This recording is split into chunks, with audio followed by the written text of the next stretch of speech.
Hello बच्चों, एक बार फिर से स्वागत है आपका तो विवेकानंद क्लासेस में। आज हम लोग पढ़ने वाले हैं कक्षा 8 का विज्ञान, पाठ संख्या 1, फसल उत्पादन एवं प्रबंध। ठीक है, तो चलिए शुरू करते हैं एक छोटी सी कहानी से। दो बच्चे हैं, एक का नाम है पहेली, दूसरा का नाम है बूझो। पहेली और बूझो गर्मी की छुट्टी में अपने गांव जाते हैं, अपने चाचा जी से मिलते हैं। वहाँ वह जो है कुछ खेती में उपयोग किए जाने वाले औजारों को देखते हैं। ठीक है, नीचे आप औजार देख रहे होंगे। ठीक है, इसमें है खुरपी, ठीक है, बेलचा, दरांती, हल इत्यादि। और यह सवाल पूछते हैं, क्या सवाल पूछते हैं कि मैं चाहता हूं कि हम इन औजारों का उपयोग कहाँ और कैसे करते हैं, ये मैं जानना चाहता हूँ। पहली बोलती है कि फसल किसे कहते हैं। ठीक है, चाचा जी इन्हें बारी बारी से जवाब देंगे। ठीक है, कुछ और सवाल किए होंगे। कौन सा सवाल? जैसे कि सभी सजीवों को भोजन की आवश्यकता होती है, पौधे अपना भोजन स्वयं बना सकते हैं। क्या आपको याद है कि हरे पौधे अपना भोजन किस प्रकार संश्लेषित करते हैं? आपको याद ही होगा, पिछली कक्षा में हम लोगों ने पढ़ा था कि हरे पौधे जो हैं वो अपना भोजन कहाँ से करते हैं? प्रकाश संश्लेषण के द्वारा बनाते हैं। ठीक है, अब है कि हम लोग भोजन करते ही क्यों हैं, हमें भोजन की क्यों आवश्यकता पड़ती है। ठीक है, हम भोजन ग्रहण ही क्यों करते हैं, हम लोग भोजन किस लिए करते हैं। ठीक है, हम लोग भोजन इसलिए ही करते हैं कि हम जो अपने दैनिक जीवन में विभिन्न संक्रियाएं करते हैं, जैसे पाचन क्रिया, जैसे कि श्वसन क्रिया, उत्सर्जन की क्रियाएं, इन सभी क्रियाओं के अलावा और भी बहुत सारी क्रियाएं हैं जिसे संपादन करने में हमें ऊर्जा की आवश्यकता पड़ती है। और ऊर्जा हमें कहाँ से प्राप्त होती है? भोजन से प्राप्त होती है। ठीक है, अब है कि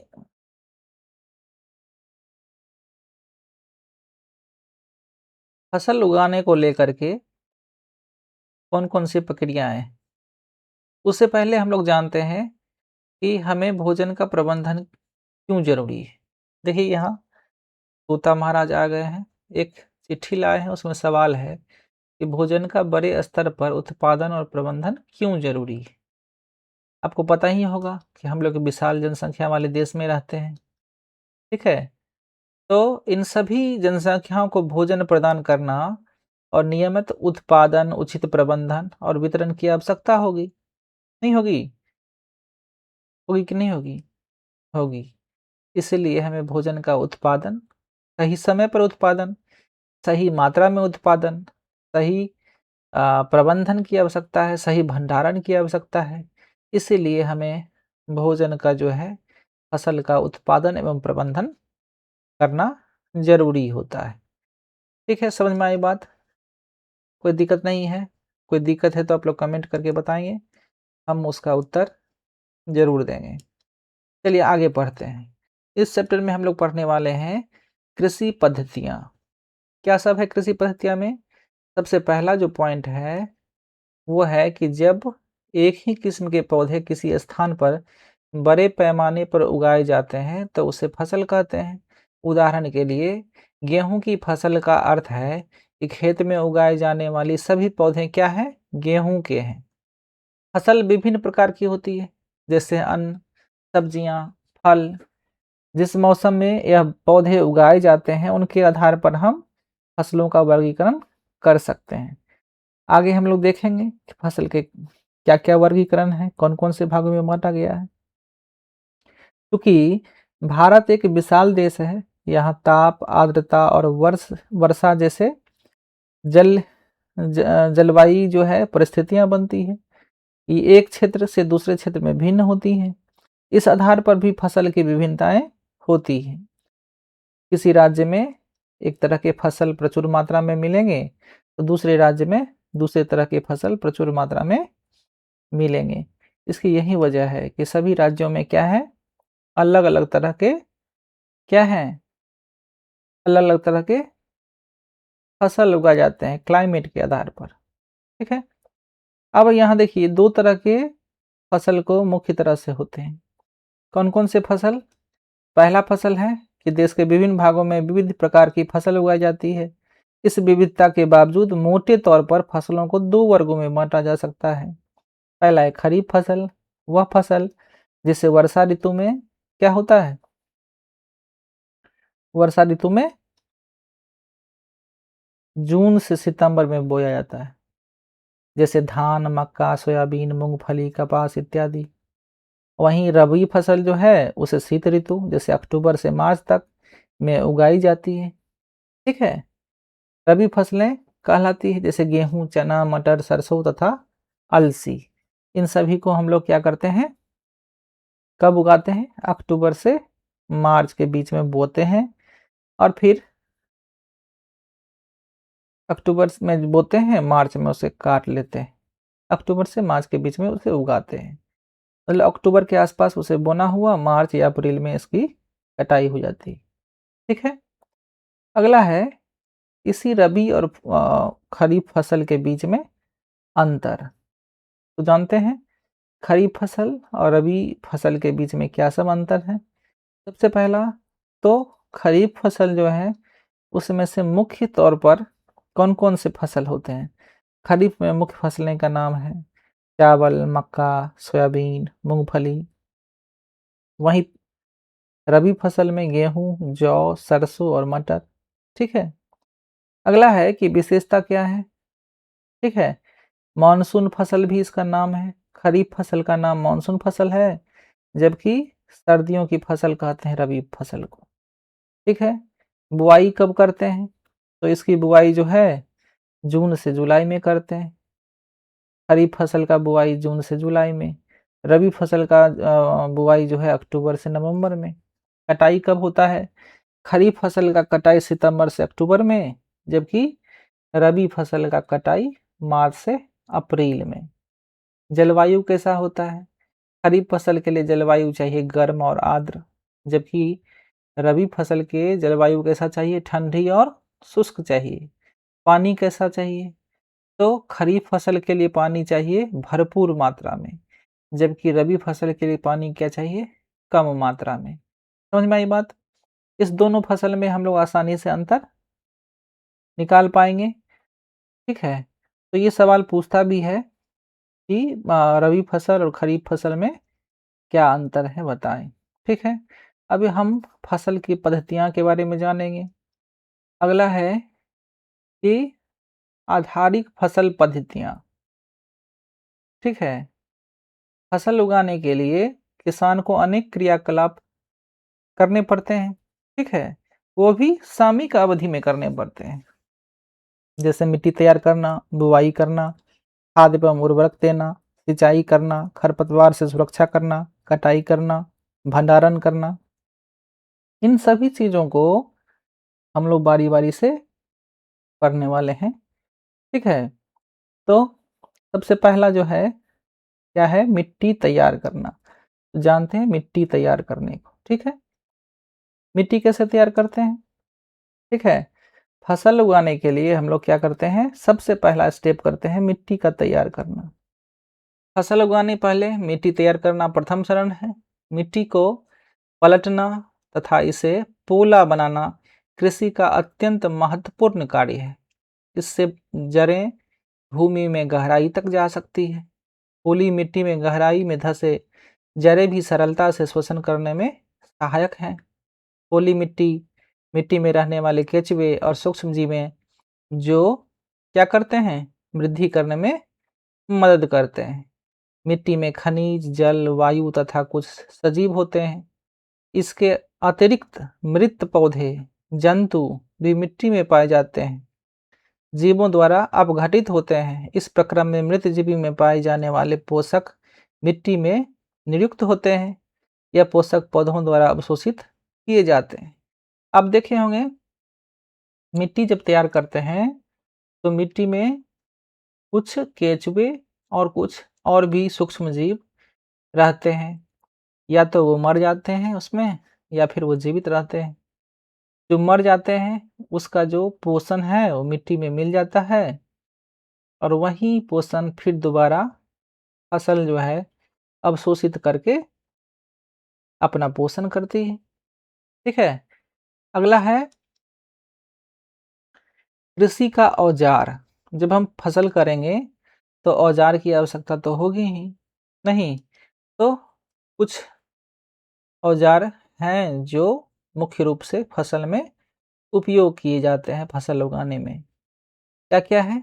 अच्छी उपज के लिए बुवाई से पहले मिट्टी को भुरभुरा करना आवश्यक है। यह कार्य अनेकों औजारों से किया जाता है, जैसे हल, कुदाली एवं कल्टीवेटर। ये आपका देख रहे होंगे। अ, पारंपरिक जो हल है वो दिया गया है यहाँ। इसके मुख्य भाग भी दिए हुए हैं, अलग-अलग भाग हैं। इधर पारंपरिक कुदाल है और ये कल्टीवेटर है। हम लोग जनरली इन 3 चीज़ों का इस्तेमाल मिट्टी को भुरभुरा करने में करते हैं। ठीक है? ज़्यादातर हम लोग कल्टीवेटर का इस्तेमाल करते हैं मिट्टी को भुरभुरा करने में। अब जो है पारंपरिक हल का कम रह गया है उपयोग। अगला है बुवाई करना। बुवाई करते हैं, तो बुवाई में क्या करते हैं हम लोग? पहले अच्छी गुणवत्ता वाले साफ एवं स्वच्छ बीजों का चयन किया जाता है। फिर क्या करते हैं?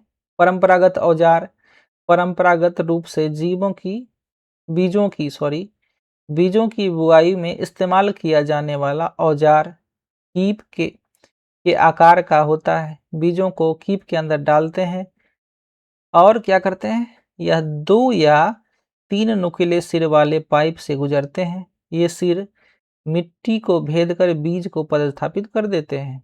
अगला है सीड ड्रिल। आजकल बुवाई के लिए ट्रैक्टर द्वारा संचालित सीड ड्रिल का उपयोग होता है। इसके द्वारा बीजों में समान दूरी पर गहराई बनी रहती है। बुवाई के बाद बीज को मिट्टी से ढक दिया जाता है। ये जो 2 तरीके हैं, एक परंपरागत तरीका बुवाई करने के लिए, एक आधुनिक तरीका।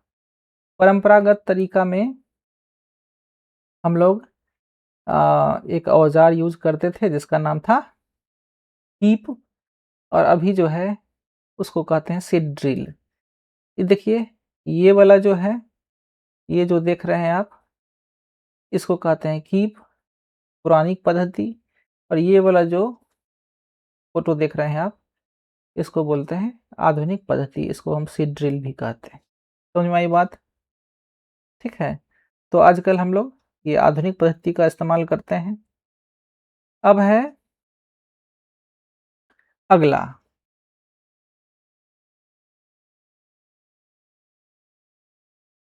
अगला टॉपिक है सिंचाई। जब हम बुआई कर देंगे तो क्या होगा? सिंचाई करनी पड़ेगी। नहीं, फसल की सिंचाई। तो जीवित रहने के लिए प्रत्येक जीव को जल की आवश्यकता होती है, चाहे पौधे हों, चाहे जीव हों। और पौधे में वृद्धि एवं परिवर्धन के लिए जल का विशेष महत्व है। पौधों को जड़ों द्वारा जल का अवशोषण होता है, जिसके साथ खनिजों और उर्वरकों का भी अवशोषण होता है। पौधों में लगभग 90% जल होता है। पौधे जल का इस्तेमाल भोजन बनाने में करते हैं। बीजों के अंकुरण के लिए भी जल का होना आवश्यक है। यह फसल को पाले एवं गर्म हवाओं से रक्षा करता है। पाला समझते हैं आप लोग? पाला जो ठंडा हवा होता है उसे पाला कहते हैं, गर्म हवा को हम लोग लू कहते हैं। निश्चित अंतराल पर खेत में जल देना सिंचाई कहलाता है। हम कह सकते हैं कि एक निश्चित अंतराल में फसल को जल प्रदान करना क्या कहलाएगा? क्या कहलाएगा? सिंचाई कहलाएगा। ठीक है?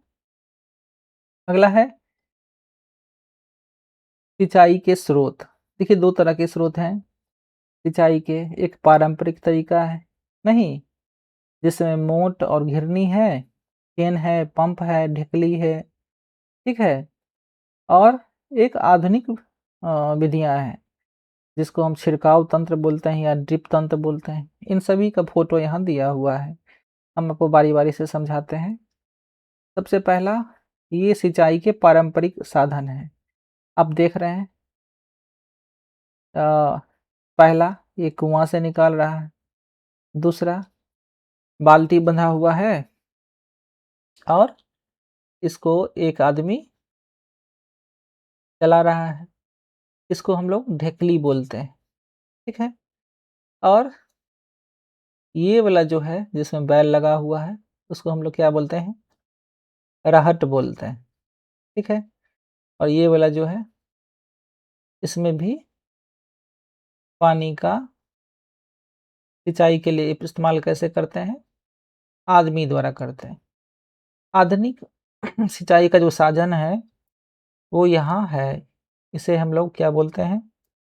ठीक है, यहाँ पाइप लगा हुआ है, इसको हम लोग बोलते हैं ड्रिप तंत्र। और ये वाला जो फिगर है, इसको बोलते हैं हम लोग छिड़काव तंत्र। यहाँ पानी का छिड़काव पूरे खेत में किया जा रहा है। ठीक है, समझ में आई बात? तो आगे देखते हैं। हमने फसल तैयार करने के लिए मिट्टी का तैयार किया, फिर बोने के बारे में जाना, सिंचाई के बारे में जाना। अब क्या है? सिंचाई के बाद क्या होना चाहिए? आप बताइए? अब होना चाहिए खरपतवार से सुरक्षा। सिंचाई करेंगे तो फसल में खरपतवार आ जाएँगे। खरपतवार से कैसे बचाएँगे? क्या है तरीका जानेंगे। खेत में कई अन्य अवांछित पौधे प्राकृतिक रूप से फसल के साथ उग जाते हैं। इन अवांछित पौधों को खरपतवार कहते हैं। खरपतवार खरपतवार हटाने को निराई भी कहते हैं। यह कार्य खुरपी या हैरो की मदद से किया जाता है। रसायनों की मदद से भी खरपतवार पर क्या होता है? नियंत्रण किया जा सकता है, ठीक है? जिसे हम लोग खरपतवारनाशी कहते हैं, ठीक है? अब है, जैसे इसका नाम भी है 2,4-D, ये खरपतवारनाशी है। अगर इसका स्प्रे कर देंगे तो जितने अवांछनीय पौधे हैं अवांछित, वो सभी का सभी क्या हो जाता है? मर जाता है। समझ में आई बात? तो खरपतवारनाशी का इस्तेमाल करके हम लोग क्या कर सकते हैं? खरपतवार को हटा सकते हैं। अगला है खरपतवार से सुरक्षा के बाद कटाई। लास्ट में फसल जब तैयार हो जाएगी तो हम लोग क्या करेंगे? उसकी कटाई करेंगे। कटाई में क्या करेंगे? फसल की कटाई एक महत्वपूर्ण कार्य है। फसल का जो है पक जाने के बाद उसे काटना कटाई कहलाता है। हमारे देश में दरांती की सहायता से हाथ द्वारा कटाई की जाती है अथवा एक मशीन का उपयोग किया जाता है जिसे हम लोग हार्वेस्टर कहते हैं। देखिए दरांती नीचे लिखा है, यहाँ ये फोटो जो है वो दरांती की है, जिसके हंसुआ भी कहते हैं। काटी गई फसल से बीजों दानों को भूसे से अलग करना होता है, जिसे हम लोग थ्रेसिंग कहते हैं। उसके बाद क्या होता है? थ्रेसिंग होता है। थ्रेसिंग करने में क्या करते हैं? दाना और भूसा को हम लोग अलग कर लेते हैं। छोटे खेत वाले किसान जो हैं अनाज के दानों को क्या करते हैं? फटक कर विनोइंग अलग करते हैं। फटकना मतलब विनोइंग करना। यहाँ आप देख रहे होंगे, यहाँ ये महिला जो है विनोइंग कर रही है, ठीक रही। कटाई विनोइंग करते हैं। और हमारे सभ्यताओं में कुछ कटाई पर्व भी होते हैं, जैसे पोंगल, बैसाखी, होली, दिवाली, नवान्या एवं बिहू। इन सभी पर्व को हम लोग किसी न किसी फसल के कटाई के बाद हम लोग मनाते हैं, ठीक है? आप कमेंट कीजिए, मैं ये सभी पर्व को बताऊंगा कि किन फसल के बाद ये पर्व मनाया जाता है, ठीक है? आगे हम लोग जानते हैं कि कटाई के बाद हम लोग क्या करेंगे? फसल जब कट जाएगी तो उसके बाद क्या कर सकते हैं? फसल कटने के बाद क्या करेंगे? बताइए? भंडारण करेंगे। क्या करेंगे? भंडारण करेंगे। तो भंडारण करने के लिए क्या सब करना होगा? उत्पादन का भंडारण एक महत्वपूर्ण कार्य है। यदि फसलों को के दानों को अधिक समय तक रखना हो तो उन्हें नमी, कीट, चूहे एवं सूक्ष्म जीव से क्या करना होगा? सुरक्षित रखना होगा। भंडारण से पूर्व अनाजों को क्या करना होगा? अच्छे से सुखाना होगा। किसान अपने फसल का भंडारण जूट के बोरों, धातु के बड़े पत्र में करते हैं। ठीक है, परंतु बीजों का बड़े पैमानों पर भंडारण साइलो और भंडार गृह में किया जाता है। यहाँ देख रहे हैं, ये जूट के पौधे हैं, बोरे हैं, ठीक है, जूट के बोरे हैं और ये बड़े-बड़े भंडारण कक्ष हैं। यहाँ बीजों को भंडारण किया जाता है। यहाँ पर अनाजों का भंडारण किया जाता है। समझ में आई बात? ठीक है। भंडारण करने के बाद क्या किया जाएगा? बताइए? क्या किया जाएगा? भोजन प्राप्त किया जाएगा। तो जंतुओं से भोजन कैसे प्राप्त करेंगे? ठीक है। अभी जो है हम लोग फसल से भोजन प्राप्त करने की विधियाँ देख रहे थे। अभी जंतुओं से भोजन कैसे प्राप्त करेंगे? जंतुओं से भोजन प्राप्त करने के लिए कौन-कौन से हैं? दूध और दूध उत्पाद, मिल्क एंड डेयरी प्रोडक्ट्स। दूध या दूध उत्पाद में कौन-कौन आता है? दूध आता है, दही आता है, बटर आता है, ठीक है? पनीर आता है, क्रीम आता है।